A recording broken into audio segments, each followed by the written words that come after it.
Gracias por la presencia vuestra en este programa de preguntas y respuestas del canal.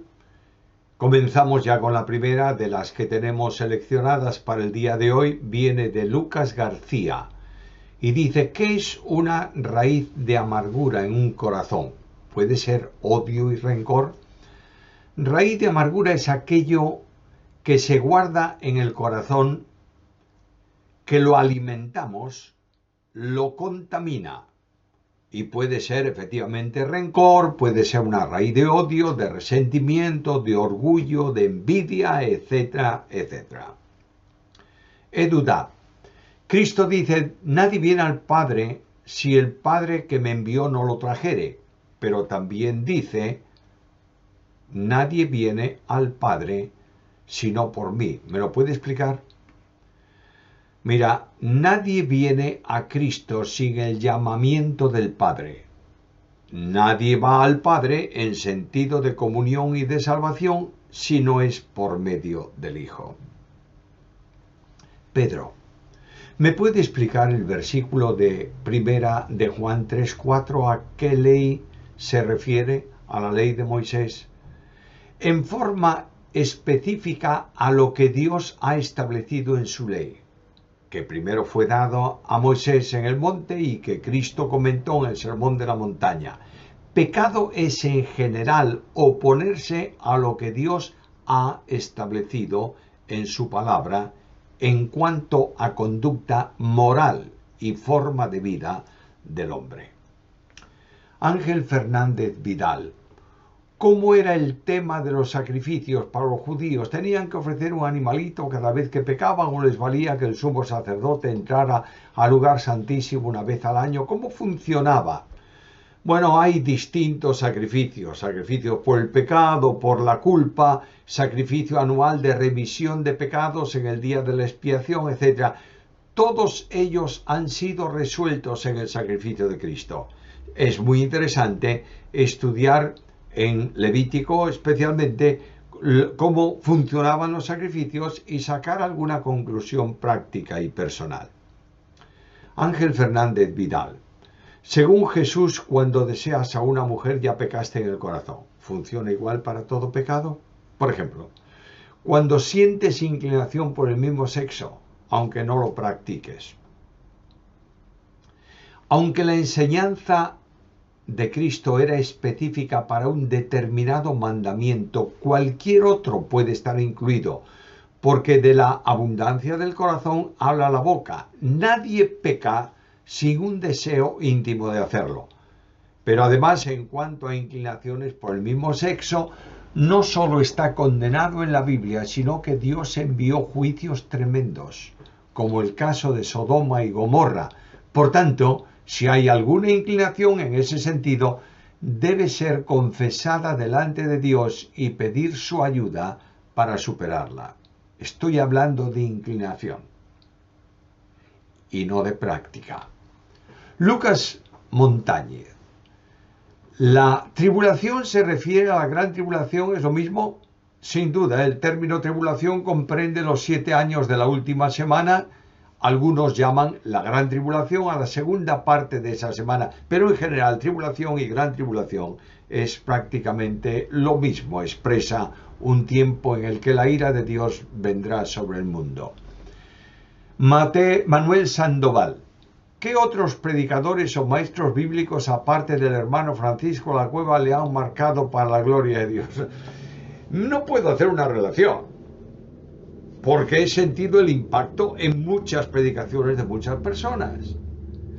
Muchos fueron los instrumentos que Dios usó para edificarme, enseñarme y capacitarme para su servicio. Manuel Sandoval. ¿Qué opina del movimiento puritano? ¿Ha leído a John Owen, Thomas Watson, John Flavel, John Bunyan? El movimiento puritano ha sido el efecto del Espíritu Santo en muchos creyentes que tomaron la decisión de vivir a Cristo, obedecer la palabra, seguir las huellas del Señor. Nadie debiera estar en el ministerio eclesial sin leer por lo menos alguno de los puritanos.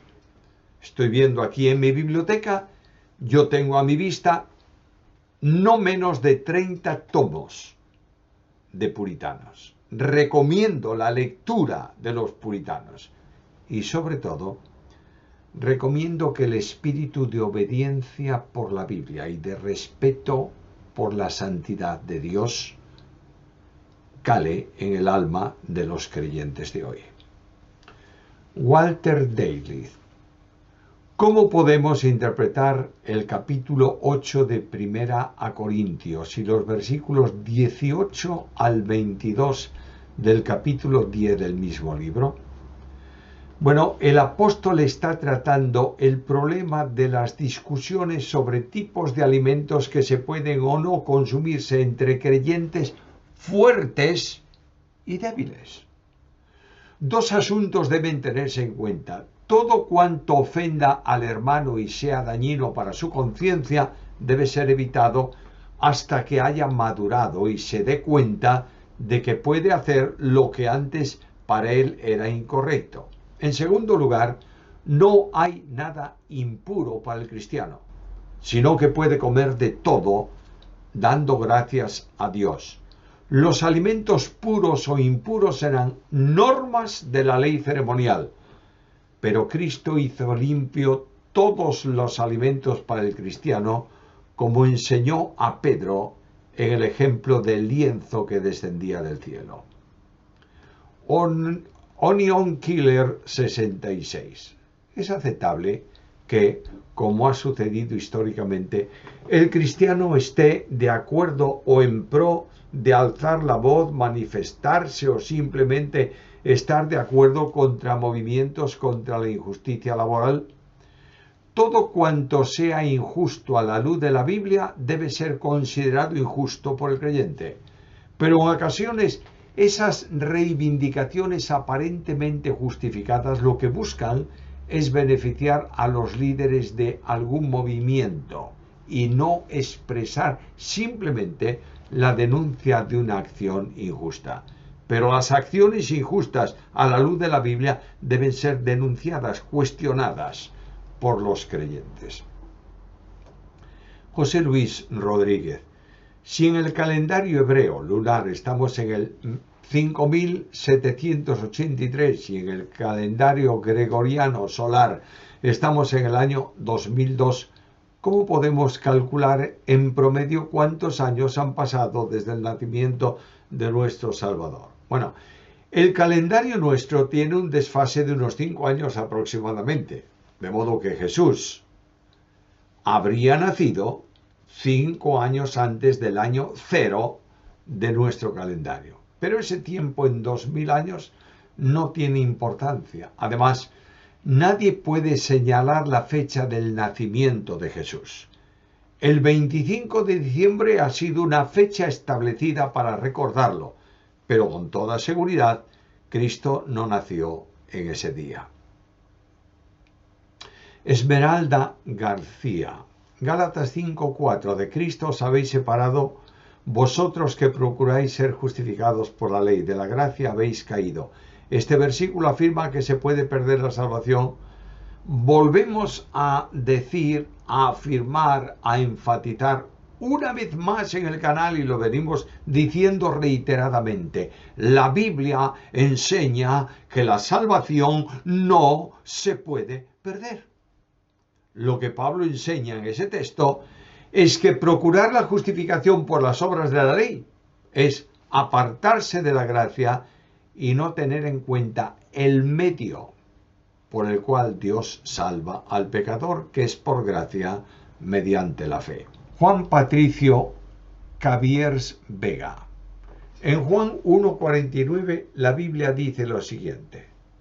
Respondió Natanael y le dijo: Rabí, tú eres el Hijo de Dios, tú eres el Rey de Israel. Luego vemos en Mateo 16:18 que dice, respondiendo Simón Pedro, dijo: tú eres el Cristo, el Hijo del Dios viviente. Entonces le respondió Jesús: bienaventurado eres, Simón, hijo de Jonás, porque no te lo reveló carne ni sangre, sino mi Padre que está en los cielos. Y yo también te digo que tú eres Pedro, y sobre esta roca edificaré mi iglesia, y las puertas del Hades no prevalecerán contra ella. Entonces, ¿hay alguna contradicción en la Biblia?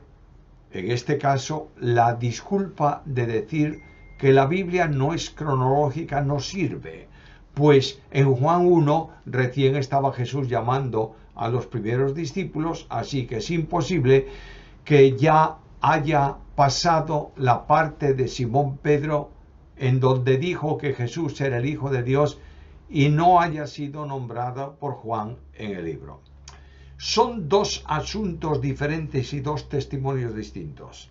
El primero es el testimonio impactante de un hombre a quien le hablan de Jesús y dicen que es el Mesías, y de pronto Jesús le dice: yo te he visto debajo de la higuera, probablemente cuando estaba orando. Por tanto, esto impactó a Natanael de una forma tal que dice: tú eres el Mesías. Nota que está diciendo el Hijo de Dios y el Rey de Israel. Eso era lo que las profecías decían acerca del Mesías. El segundo testimonio es el testimonio dicho por Pedro, probablemente en nombre de los 12 apóstoles en Cesarea. Y ahí Pedro avanza un paso más y habla de Jesús como el Hijo del Dios Altísimo, como el Cristo de Dios. Y esa revelación tiene que ver con deidad. La primera reconoce al Mesías, la segunda reconoce que el Mesías, Jesús de Nazaret, es Dios manifestado en carne. Esto lo había testificado el Padre a lo largo de la historia de Cristo, por ejemplo, en el bautismo, cuando dijo: este es mi Hijo amado. Por tanto, lo que Pedro afirma ahí no es la deducción de Pedro en cuanto a Cristo por las obras que Cristo hizo, sino la revelación directa que el Padre le da de una relación intratrinitaria entre la primera y la segunda persona. Por eso Cristo afirma que la Iglesia se sustenta en esa afirmación de Pedro y que él edificaría la Iglesia suya. Ángela Silva: un nacido de nuevo puede irse una larga temporada al mundo y vivir en pecado, y después de esa larga temporada traerlo Dios con la vara. Bueno, mi querida Ángela, ¿qué es eso de traerlo con la vara? Dios trae al pecador o al creyente que peca y que se va al mundo, lo trae con gracia, con cariño, lo pone sobre sus hombros y lo trae al redil. Eso de vara no tiene que ver con restauración. Lo que sí es cierto es que hay creyentes que pueden pasar lamentablemente una larga temporada muy desconectados del Señor. Pongo el ejemplo del pródigo. El pródigo era hijo en la casa del padre, era hijo cuando pidió la herencia, era hijo cuando la malgastó la provincia apartada, y volvió al padre porque era hijo. Y dijo: en la casa de mi padre muchas moradas hay. De manera que a los que están en el mundo, nosotros, como creyentes que vivimos a Cristo, tenemos que traerlos no con vara, sino con gracia. Lo diría de forma coloquial, con caricias y abrazos para restaurarlos espiritualmente. Ángela Silva pregunta: Deuteronomio 28, lo de la bendición y maldición, ¿es para la Iglesia o para el pueblo de Israel? Concretamente en ese pasaje, maldición y bendición tiene que ver con el pueblo de Israel, pero no podemos olvidar que las bendiciones y las maldiciones, en el sentido de bendecir el Señor y de no atender a causa del pecado al creyente en el tiempo actual, para la Iglesia es también una necesidad, ya que tenemos que entender que todo pecado es contrario a la voluntad de Dios y que un pecado sin confesar produce una interrupción en la comunión con Dios que se restaura mediante la confesión. Daniel Argote. ¿Qué pasa si un cristiano practica ocultismo, accede a que le lean las cartas, realiza trabajos o algo parecido? Bueno, mi querido amigo, un cristiano que practica el ocultismo no es un cristiano. Porque nadie puede ser templo de Dios y de los ídolos. Nadie puede estar en comunión con Dios o en comunión con Satanás. Realizar trabajos de ocultismo, leer cartas, que es adivinación, es contrario a la voluntad de Dios. Y Dios sancionaba esto con la muerte del hechicero en el Antiguo Testamento.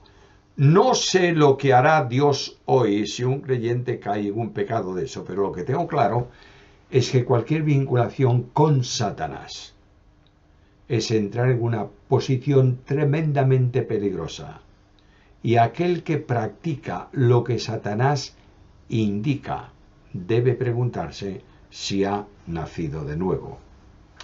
Manuel Ruiz de Morales Cortés. En mi humilde opinión, no creo que sea correcto la interpretación de los 3 días comenzando el viernes. La señal de Jonás es clara. En hebreo dice Shalosh Yom, 3 días, y Shalosh Layot, 3 noches. Son 3 días con sus partes de sol y luz y 3 días con su parte de noche. El problema es que en los evangelios se habla de 2 tipos de sábado. El anual de la Pascua, que fue el día en que murió Jesús justo entre las 2 tardes, como está profetizado, a las 15 de la tarde, y el sábado semanal o 7º día de la semana.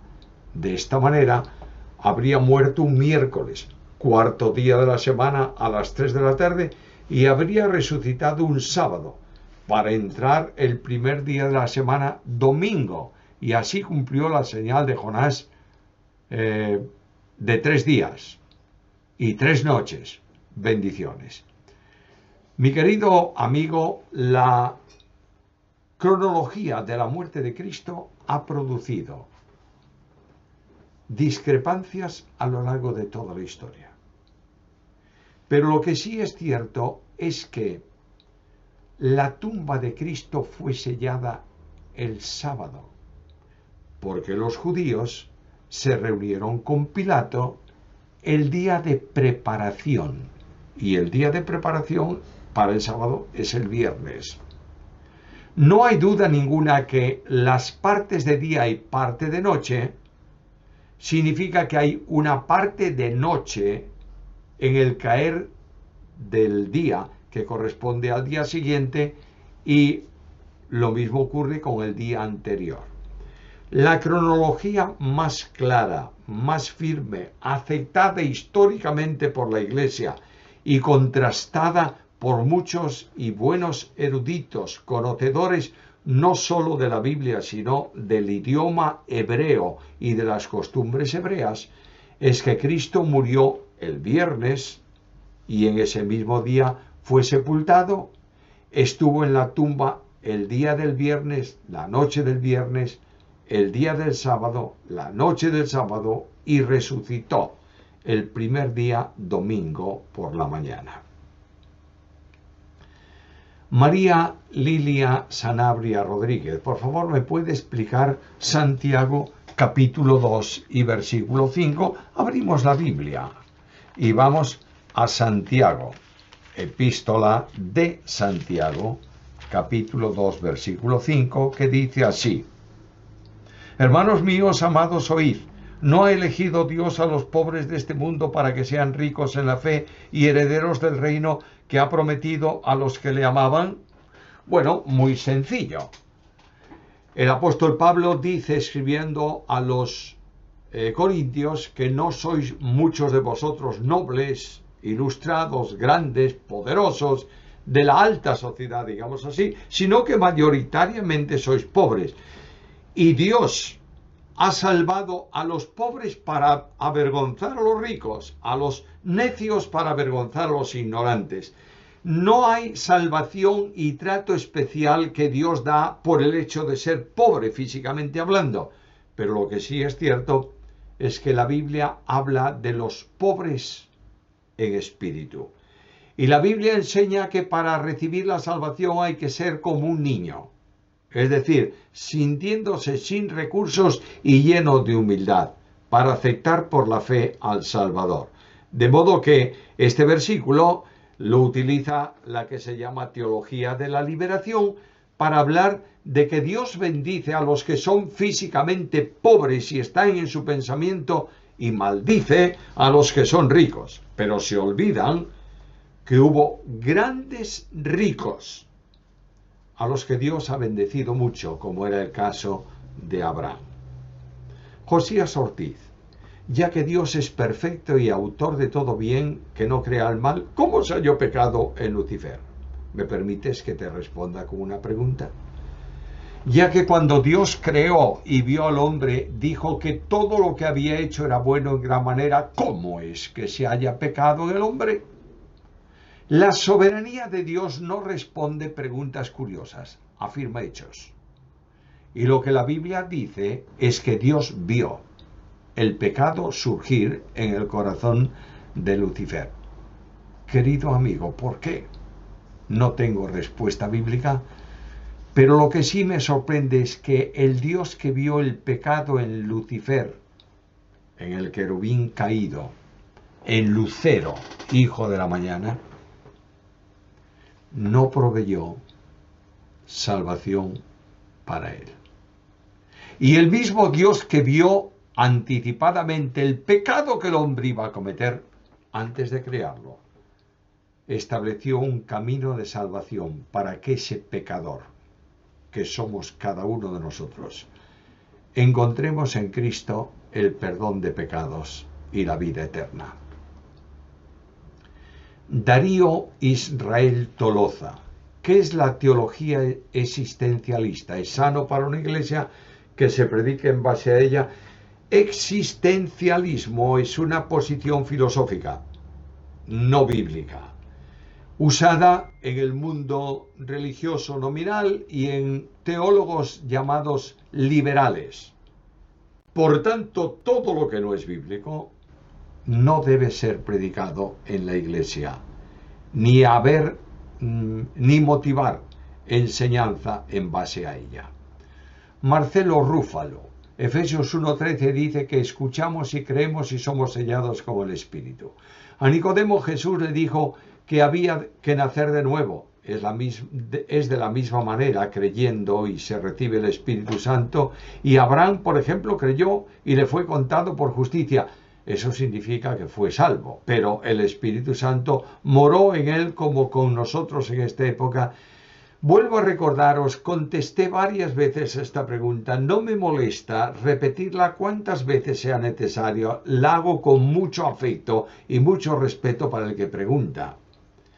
Pero una cosa es la salvación, otra cosa es la presencia del Espíritu Santo en la vida del salvo. El Espíritu Santo actúa en salvación, el Padre actúa en salvación, el Hijo actúa en salvación. En el Antiguo Testamento, Dios justifica de la misma manera que hoy. Justifica al que cree. Y Abraham creyó a Dios y le fue contado por justicia. ¿Significa que fue salvo? Por supuesto que sí. Además, la Biblia lo llama el Padre de los creyentes. Pero el Espíritu Santo mora en su templo espiritual hoy, en unión con el Padre y con el Hijo. Y esto no se producía antes, pero no significa que el Espíritu Santo no estuviera con los creyentes, ayudara a los creyentes, condujera a los creyentes, capacitara a los creyentes de la antigua dispensación, lo mismo que a los de la nueva dispensación hoy. Daniel Guzmán Ovares: le agradeceré una ampliación sobre el tema de las maldiciones generacionales en relación con lo que dice Éxodo 24:5. Mi querido amigo Daniel, no hay maldición generacional. Lo que ocurre es que el pecado practicado por el padre a veces conduce al hijo a que lo practique, y lo que el castigo que lleva el padre lo lleva también el hijo, pero en la Biblia no encuentro que Dios maldiga a generaciones definitivamente y que estas generaciones no puedan tener la salvación o que vivan permanentemente en una esfera de maldición espiritual. Dios ha enviado a su Hijo no a condenar al mundo, sino a que el mundo sea salvo por él. Esmeralda García. Mateo 12:20 dice: la caña cascada no quiebra y el pábilo que humea no apagará hasta que saque a victoria el juicio. ¿La caña cascada es Cristo o es Satanás?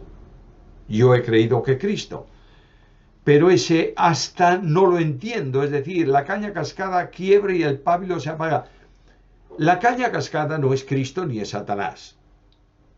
Lo que está diciendo es una apelación a la profecía en donde el pueblo y algunas personas del pueblo de Dios estaban en una situación espiritual lamentable. Nadie los aceptaba, eran como una caña que se iba a quebrar, como un pábilo que que podía ser apagado, y lo que está diciendo la profecía es que el Mesías iba a restaurar a esa gente, no las iba a marginar, no las iba a despreciar, sino que las iba a restaurar espiritualmente, porque ese es la misión, el significado ministerial del Cordero de Dios que quita el pecado del mundo. Noel Moa Neri. Quiero saber cuál es la interpretación teológica con el pasaje de Mateo 27:9. Abro la Biblia. Mateo capítulo 27 y versículo 9. Y leo ahí el versículo que se cita en la pregunta. Mateo 27:9. Así se cumplió lo dicho por el profeta Jeremías cuando dijo: y tomaron las 30 piezas de plata, precio del apreciado, según precio impuesto por los hijos de Israel.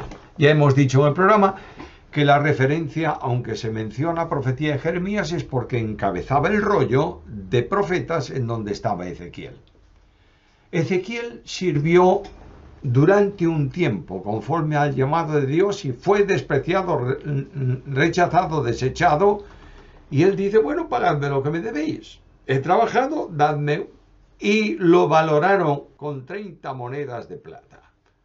Viene el tiempo. Y viene el Cordero de Dios, el buen pastor, y pastorea el rebaño. Y los que se consideraban pastores, pero no lo eran, sino lobos rapaces, los infames religiosos de Israel, especialmente los sacerdotes, los escribas y los fariseos, valoraron con 30 monedas el precio del Cordero de Dios. En ambos casos, esa valoración se utiliza para adquirir algo en relación con la muerte. Faritz Leiva. ¿Cómo se debe ayunar? Bueno, ayunar es simplemente abstenerse de algunas cosas que son buenas, como la comida, la expansión, el descanso, para dedicar ese tiempo, total o parcialmente, a la oración. De modo que no se establece una normativa de cómo hay que ayunar. Simplemente debemos ayunar cuando sintamos la necesidad de incrementar el tiempo de oración. Farid Leiva. Hermano, 3 consejos que nos quiera dar a los jóvenes cristianos que quieren servir a Dios en su obra. Bueno, no puedo dar consejos. ¿Cuáles son los consejos? La Biblia es el mejor consejero. Pero si quieres que diga 3 cosas, los jóvenes y los mayores cristianos que quieren servir a Dios deben amar a Dios, conocer, amar y estudiar su palabra, vivir en dependencia de Dios, cumpliendo aquello que Dios ha establecido. Hasta aquí el programa de hoy. Que Dios os bendiga a lo largo del tiempo. Hasta el próximo, que será un privilegio para nosotros encontrarnos nuevamente en este programa y respuestas. Invitad a otros que conozcáis para que se suscriban al canal y puedan recibir los informes, los avisos y los programas que semanalmente estamos realizando. Que el Señor bendiga vuestras vidas, familias y ministerios.